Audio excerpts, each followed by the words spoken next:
ఏదైతే పొడగొట్టుకున్నాం మళ్ళీ ఈడికి వస్తేనే కరెక్ట్ ఉంటుంది అని చెప్పేసి మళ్ళీ రిటైర్డ్ అయినాక కూడా 5 ఏళ్ళ తర్వాత మళ్ళీ మొదలుపెట్టినా.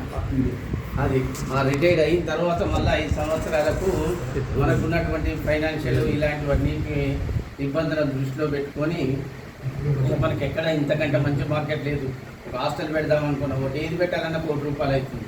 అది మరి అక్కడ జరుగుతుందా జరగదా తెలియదు, ఏమవుతుందో తెలియదు. పోతే ఉన్నది కూడా మళ్ళీ అప్పులు చేసింది, అప్పుల మీద అప్పు అయిపోతుంది.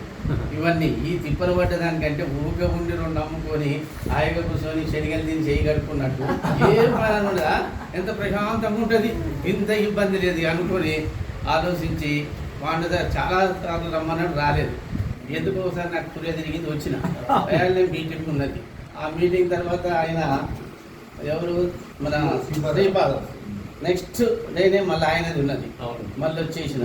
ఇక వెనక తిరగలేదు, ముందుకే వస్తూనే ఉన్నా, కంటిన్యూ జరుగుతూనే ఉన్నది. పర్వాలేదు, ఇప్పటి వరకు వచ్చిన ఏదో ఒక 4 రోజులు వచ్చినా ఒక 5 ప్లాట్లు ఇచ్చిన సరిపోతున్నాయి.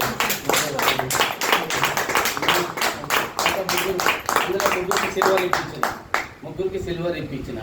ఇక అది నడుస్తూనే ఉన్నది, ఇక ప్రయత్నం అనేది జరుగుతూనే ఉంటుంది. కాబట్టి ఇక మనం దాన్ని సంతోషపడుకుంటా గుడ్డోడి పుట్టలు దొక్కినట్టు ఇట్లనే అన్ని పడతాయి అనేది లేదు. ఎప్పుడో ఒకటి వచ్చినా చాలా అదే కదా మనకు రావాల్సింది. అదే రకంగా అదే టెంపో అట్లే ఉంటుంది, అందరికి అట్లనే ఉంటుంది అనేది లేదు.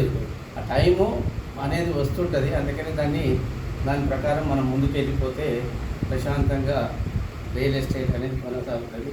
ఎందుకంటే వీళ్ళది ఇప్పుడు మన మిత్రులు కూడా చెప్పారు కదా, నాకు చాలా రియల్ ఎస్టేట్లతోటి టచ్ ఉంది. ఎక్కడ చూసినా మనకు ఇది ఒక క్లారిటీగా ఉన్నది, ఒక పర్ఫెక్ట్ ఉంది.